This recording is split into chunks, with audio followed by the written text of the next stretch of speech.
Welcome back. In parts 1 and 2, we really dug into how the body responds when we lose weight. But today, in part 3, we're tackling what was maybe the most frustrating part of the whole journey, the plateau. You know, that moment when you're doing everything you're supposed to, but that number on the scale just stops moving. And you can't help but wonder, is my metabolism actually broken? Well, let's get into it. And wow, that question can feel so personal, can't it? You've put in all this hard work, you've been seeing results, and then, bam, it just stops. It really feels like your body has decided to start fighting you. And for a long time, the scientific world had a very specific name for that fight. It's called metabolic adaptation. And the basic idea goes like this. As you lose weight, your body doesn't just need fewer calories because it's gotten smaller. It actually slows down its calorie-burning engine even more than we would predict. It's a real thing, a documented phenomenon. But the story of what it actually means for you, well, that's starting to get a major update. To make this super clear, let me use a great example from researchers at the University of Alabama at Birmingham. So let's say you lose some weight. Based on your new, smaller size, the math says you should need about 2,200 calories a day to maintain it. But, and this is the key part, when scientists put you in a lab and directly measure your calorie burn, it's only 2,000. That 200-calorie difference, that's the calorie gap. It's measurable, it's real, and for a long time, it's been the main suspect for why people regain weight.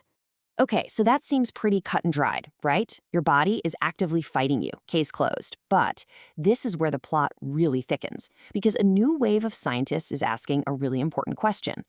What if that's not the whole story? And you just have to hear this quote, because it's kind of a bombshell.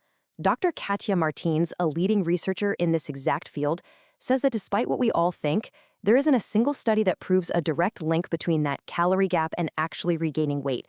Zero evidence. Now that might mean it makes weight loss harder, but the idea that it directly causes you to regain the weight is now being seriously challenged. And that forces us to look a whole lot deeper. So if metabolic adaptation isn't the big bad villain we thought it was, then what on earth is going on? Well, the answer might not be in our biology, but in the math that scientists are using to study it. So here's the thing you have to know.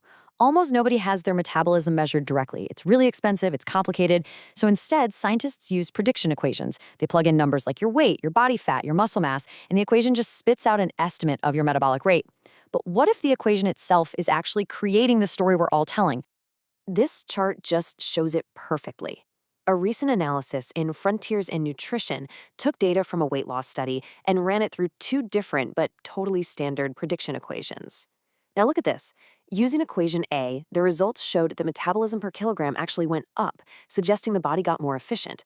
But when they used equation B with the exact same data, it showed the metabolism went down, the classic slowdown story. Same people, same weight loss, totally opposite conclusions. The only thing that changed was the math. So the big takeaway here is that this whole metabolic fight that we talk about, it can literally appear or disappear depending on which scientific equation you use to look for it. It could be a kind of measurement artifact, an illusion created by our own tools. Now, this doesn't mean what you're feeling isn't real, but it totally changes our understanding of what might be causing it. And this new science isn't meant to dismiss your struggle, not at all. In fact, it's helping us completely recalibrate the narrative, to move away from thinking our metabolism is broken and towards seeing it as simply adapted. And this right here is the most important question of all. Because, okay, scientists can debate equations in their labs, but your feeling of being stuck is 100% real. So if it's not some mysterious metabolic war, what is it? Well, the real answer is actually a lot less mysterious, but it's just as important. First, when you lose weight, you often lose a bit of muscle, which is metabolically active tissue. That alone will lower your calorie burn. Second, you're just a smaller person now, and a smaller body simply needs less fuel to move around. And on top of all that, your hormones can shift, making you feel hungrier. These aren't signs that your body's broken. They're just predictable, understandable consequences of losing weight. It is not a personal failure. So let's put this all together into a brand new way of thinking. First, this idea of a metabolic fight is really more of a hot scientific debate than it is a settled biological fact. Second, your frustration with a plateau is totally real and completely valid. And third, the cause probably isn't some invisible enemy, but real, manageable things like preserving muscle and navigating changes in appetite. And this changes everything, doesn't it? It shifts the goal from winning a war against your body to simply solving a new puzzle. Your body hasn't turned against you, it's just changed the rules a bit.